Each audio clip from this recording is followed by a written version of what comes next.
अगर हम गुजरात से, हरियाणा से कंपेयर करते हैं तो बिल्कुल 50 साल पीछे है आज भी वहाँ के लैंड रिफॉर्म्स। तो इंडस्ट्री आएगी कहाँ से? तो जमीन नहीं खरीद सकता वहाँ पर इंडस्ट्रियल? नहीं, बिल्कुल भी नहीं खरीद सकता। आप जाकर के देखिए, 2014 से तो सेंटर की जो मोदी जी की एक स्टेबल गवर्नमेंट है, तो ऐसा क्यों नहीं कर पा रहे हैं कि आप पलायन क्यों नहीं रोक रहे, आप लैंड रिफॉर्म्स पॉलिसी क्यों नहीं कर रहे? 1 करोड़ नौकरियां, आप 1 करोड़ सरकारी नौकरियों का तो कह रहे हैं, आप 50 लाख प्राइवेट नौकरी की बात क्यों नहीं करते? कि ये वाला जो चुनाव है ये निर्धारित करेगा कि जो बिहार की जो नेक्स्ट जनरेशन है वो बिहार में ही रहेगी या फिर वो पलायन करके या फिर माइग्रेट, जैसे अभी तक। देखिए, वो मुद्दा ही नहीं है। आप पिछले 50 साल में देखिए कि इंडस्ट्री को लगाने को लेकर के बिहार में कहाँ मुद्दा है, कोई बात ही नहीं करता। अब जहाँ पे जो नेता है वो 9वीं फेल होंगे तो उनकी क्या विजन होगी? अब की जो राजनीति है उसमें कि ठीक है ये हमारी कास्ट का है, जब तक आप उससे ऊपर नहीं उठेगा वोटर, एक अपने परिवार के बारे में, अपने बच्चों के भविष्य के बारे में नहीं सोचेगा, तो तब तक इसका कोई सॉल्यूशन नहीं। अभी तो देखिए, अगर हम एक बेसिक चीजों की बात कर रहे हैं, अगर हम फॉरेन कंट्रीज के साथ कंपेयर करें, research oriented industry, research oriented काम तो बहुत दूर की बात है। अगर आप बिहार को लेकर के बात करते हैं तो आप देखिए आप कितना पीछे हैं।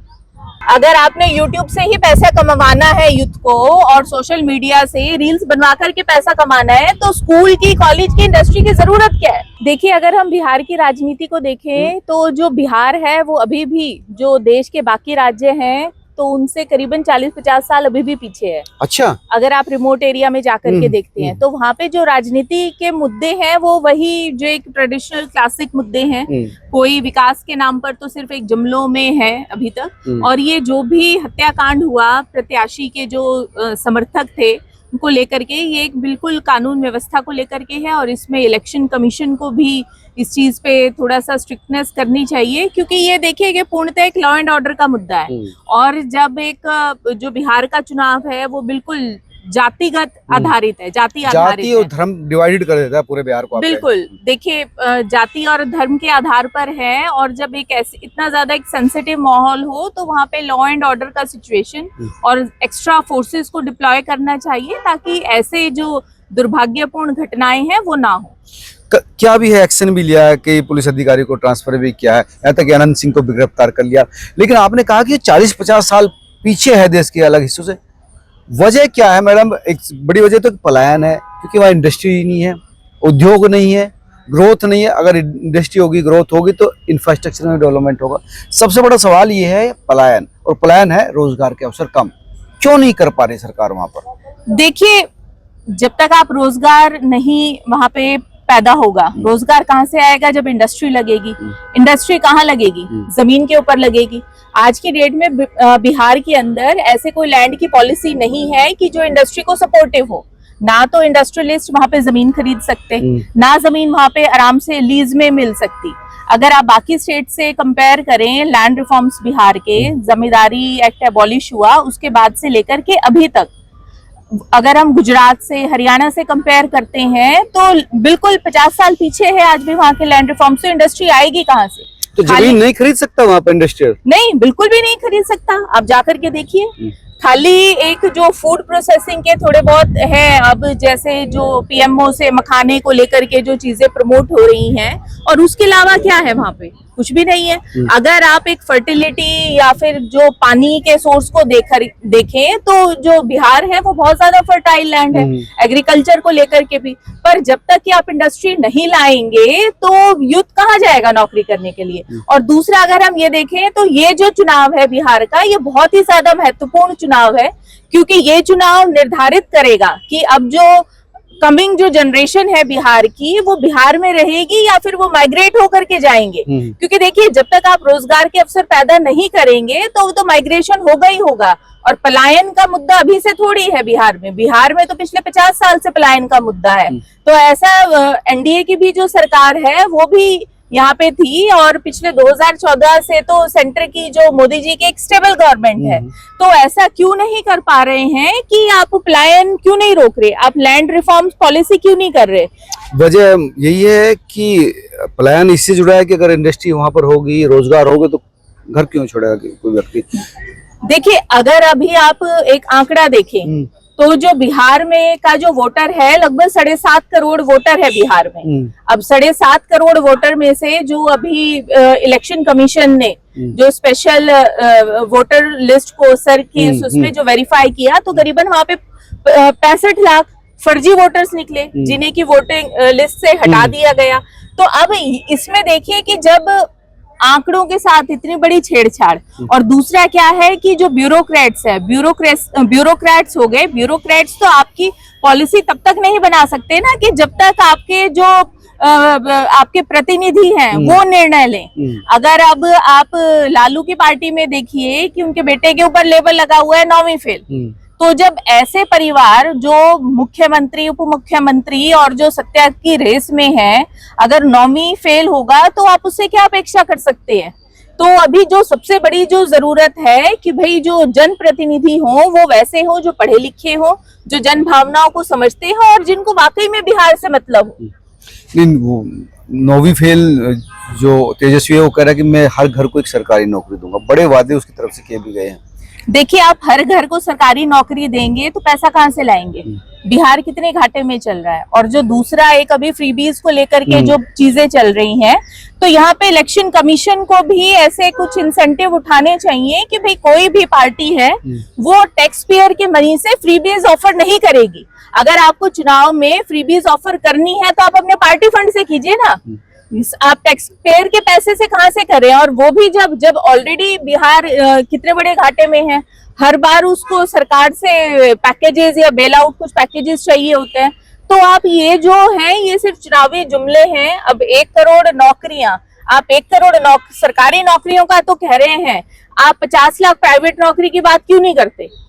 ये जो मुद्दे हैं जो प्रैक्टिकल जमीन से जुड़े हुए हैं, जुमलेबाजी के अलावा जब तक प्रैक्टिकल जमीन से मुद्दों पे नहीं बात होगी और उस पे काम नहीं होगा, तो तब तक जो एक शब्द है कि जो बिहारी है वो एक अपने आप में ही लोगों को अपमानित फील होता है कि आप जब दूसरे राज्य में आपको एक बिहारी कह करके संबोधित किया जाता है और दूसरा लेबर क्लास या फिर एक जो क्लास 4 वाले काम कर रहे हैं, यहाँ पे देखिए कोई IAS IPS की गिनती नहीं करता है। कोई ये नहीं कहता है कि भाई ये सो एंड सो IAS या IPS ये भी बिहारी है, पर एक जो एक अपमानित शब्दों को लेकर के, तो अब ये जो एक लेवल लगा हुआ है इसे हटाने की जरूरत है। कैसे हटे ये लेवल? देखिए, जब तक आप पलायन को नहीं रोकेंगे तब तक तो इंडस्ट्री, जब तक आप इंडस्ट्री नहीं लाएंगे पलायन रुकेगा नहीं। और जैसे मैंने पहले ही कहा कि ये वाला जो चुनाव है ये निर्धारित करेगा कि जो बिहार की जो नेक्स्ट जनरेशन है वो बिहार में ही रहेगी या फिर वो पलायन करके या फिर माइग्रेट, जैसे अभी तक माइग्रेट होती आ रही है वो माइग्रेट होगी। तो सबसे पहले तो यही है कि लैंड रिफॉर्म किया जाए, इंडस्ट्री को बुलाया जाए, क्या क्या होने चाहिए? देखिए, जो भी अगर हम मॉडल के तौर पे अगर हम हरियाणा को उठाते हैं, तो यहाँ पे जो एक सबसे, जब हरियाणा में जो डेवलपमेंट स्टार्ट हुई, हरियाणा बहुत ही छोटा राज्य है, बहुत ही छोटा राज्य है, तो जब यहाँ पे डेवलपमेंट स्टार्ट हुई तो सबसे पहले यहाँ पे लैंड को सेल और बाय करने की जो पॉलिसीज है उसको बहुत ही यूजर फ्रेंडली बनाया गया, कस्टमर फ्रेंडली बनाया गया, सिंगल विंडो क्लियरेंसेस दिए गए। अगर आप गुजरात को भी देखते हैं, जब 2014 से पहले 12 साल पहले जब नरेंद्र मोदी वहां के मुख्यमंत्री बने, तो वहां पे उन्होंने जो लैंड की जो पॉलिसी है सिंगल विंडो सिस्टम लगाया। अब हालांकि बिहार के अंदर ऑन पेपर ये चीजें हैं, पर अगर कोई भी इंडस्ट्रियलिस्ट वहां पे जाता है इंडस्ट्री लगाने के लिए तो वो सालों तक उसकी फाइल ही क्लियर नहीं होती। अच्छा। तब तक वो अपना प्रोजेक्ट वापस ले लेता है। और बहुत सारी बिखरी जमीनें एक साथ लाने में भी दिक्कत आती होगी क्योंकि सरकार की तरफ से तो कोई सहायता मिलती नहीं होगी वहां पर। देखिए, वो मुद्दा ही नहीं है। आप पिछले 50 साल में देखिए कि इंडस्ट्री को लगाने को लेकर के बिहार में कहाँ मुद्दा है, कोई बात ही नहीं करता। अब जहाँ पे जो नेता है वो 9वीं फेल होंगे तो उनकी क्या विजन होगी, क्या अंडरस्टैंडिंग होगी? और क्या बिहार में क्या संविधान नहीं है? क्या बिहार आजाद देश का हिस्सा नहीं है? और क्या वहाँ पे ब्यूरोक्रेसी IAS IPS वो नहीं है? अभी भी अगर आप देखते हैं UPSC का रिजल्ट जो हर साल आता है, सबसे ज्यादा उसमें जो आंकड़ा है वो बिहार के बच्चों का है। तो क्योंकि उनकी जो प्रतिभा है उसको मौका नहीं मिल पा रहा है। और जब तक कि जो ऐसी कोई पार्टी नहीं आती है जो पढ़ी लिखी हो, जो वहां के लोगों को उसको समझ सके और जो माइग्रेशन को रोक सके, तब तक बिहार का डेवलपमेंट नहीं हो सकता। किससे लग रहा है? उम्मीद कौन कर सकता है देश का भला? कौन रोकता है पलायन? कौन ला सकता है इंडस्ट्री? देखिए, ये तो अभी हालांकि मैं किसी पॉलिटिकल पार्टी से नहीं जुड़ी हुई हूँ, और जो सब लोग हैं वो सब जागरूक हैं, उनको पता है कि हमें किसी ये वोट देनी है। पर एक जो सबसे बड़ा अभिशाप है जो जातिगत राजनीति है, जो जात की जो राजनीति है उसमें कि ठीक है ये हमारी कास्ट का है, जब तक आप उससे ऊपर नहीं उठेगा वोटर, एक अपने परिवार के बारे में, अपने बच्चों के भविष्य के बारे में नहीं सोचेगा, तो तब तक इसका कोई सॉल्यूशन नहीं निकलेगा। आपको मैच्योर वोटिंग करनी पड़ेगी, जाति धर्म से ऊपर उठकर करना पड़ेगी। एनडीए की सरकार भी 20 साल रही है, तो उसके एनालिसिस मानक कहाँ है आपके हिसाब से? अगर देखिए, अगर आप अब एनडीए को देखें तो एनडीए ने अपना जो फोकस कर दिया है बिहार के इलेक्शन में, वो फ्रीबीज पे कर दिया है। तो अगर अब इसमें देखें तो एनडीए में अब ये जो फ्रीबीज बांटेंगे तो ये पैसा आएगा कहाँ से? भाजपा का तो पर्सनल पैसा होगा नहीं, जनता दल यूनाइटेड का भी पैसा नहीं होगा, टैक्स पेयर का पैसा होगा। तो क्या ऑलरेडी ये एक प्रैक्टिकल अप्रोच है? बिल्कुल भी प्रैक्टिकल अप्रोच नहीं है। आप कहीं ना कहीं अभी जो जिस दिशा में जो जा रहे हैं वो सिर्फ लोगों को गरीब रखने की कोशिश है, उनको वो अपने ऊपर आत्मनिर्भर बनाने का जो प्रयास है, प्रैक्टिकल प्रयास नहीं है। तो लैंड रिफॉर्म सबसे जरूरी है प्लान रोकने के लिए, बिहार को विकसित राज्यों की कतार में। देखिए, बिल्कुल, आप जब तक इंडस्ट्री नहीं लगाएंगे, अभी तो देखिए, अगर हम एक बेसिक चीजों की बात कर रहे हैं, अगर हम फॉरेन कंट्रीज के साथ कंपेयर करें, research oriented industry, research oriented काम तो बहुत दूर की बात है। अगर आप बिहार को लेकर के बात करते हैं तो आप देखिए आप कितना पीछे हैं।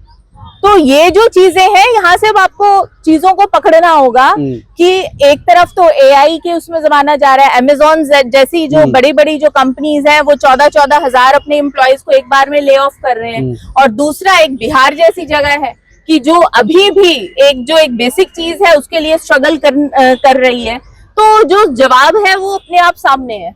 बात तो ठीक है, लेकिन सबसे बड़ी दिक्कत तो यही है कि जो लैंड रिफॉर्म की बात है, तो ये सरकारें अब तक क्यों सोती क्यों रही? मतलब जो इंडस्ट्री को लाने के लिए इतना क्यों नहीं? बात कई बार सबमिट भी हुई, इंडस्ट्री सबमिट भी हुई, लेकिन ये बेसिक चीजें अब तक सुधरी क्यों नहीं? देखिए, इंडस्ट्री सबमिट हुई या फिर दूसरे तरीके की सबमिट हुई, या किसी भी प्रकार का जो एक कोई बड़ा प्रोजेक्ट कह लीजिए या कुछ भी कह लीजिए, तो जब भी ऐसे प्रोजेक्ट आते हैं तो उसके साथ एक बजट एलोकेशन आता है कि हम इतना बजट अलॉट कर रहे हैं, आपको अगले साल ये सबमिट करानी है। तो सबमिट का रिजल्ट क्या होगा वो नहीं है, पर उसमें से बजट कितना है वो लगेगा, कहाँ लगेगा, अब उस पे कितना भ्रष्टाचार होगा, वही जो चीजें हैं वो वही एब्जॉर्ब हो जाती हैं। जो रिजल्टेंट है, रिजल्ट को कोई टारगेट नहीं करता। आप रिव्यू कीजिए, अगर आप डाटा निकालिए पिछले आप 25 साल में देखिए कि सरकार से, केंद्र सरकार से एक्स्ट्रा पैकेज आपको क्या मिला है। सरकार क्या करती है कि हाँ, हम छठ पे इतने हजार रेलगाड़ियां चलाएंगे कि बाहर से लोग आ सकें। तो आप जाकर के ये देखिए कि जो कितना ज्यादा माइग्रेशन है, यूथ है कहाँ। दूसरा, अगर आप ये प्रेरित कर रहे हैं कि हाँ हम चाय से सस्ता डाटा कर देंगे, आप रील बनाइए और पैसे कमाइए, तो आप स्कूल कॉलेज बंद कर दीजिए। अगर आपने YouTube से ही पैसा कमाना है यूथ को, और सोशल मीडिया से रील्स बनवा करके पैसा कमाना है, तो स्कूल की, कॉलेज की इंडस्ट्री की जरूरत क्या है? इंडस्ट्री तो वैसे भी बिहार में है ही नहीं। तो आप ये क्या उदाहरण पेश करना चाह रहे हैं? तो अगर आप ग्लोबली उस चीज में कम्पीट करें तो आप तो कहीं भी नहीं हो। तो वोटर को ये चीज समझनी होगी कि जनरेशन, अभी जो वोटर है बिहार का, 6 तारीख को 11 तारीख को जो यहाँ पे चुनाव होगा, तो वोटर को ये समझना होगा कि आपको अपना भविष्य निर्धारित करना है। ठीक है, आपने अपने जाति के आदमी को, कैंडिडेट को वोट दे दिया, उसके बाद क्या हुआ?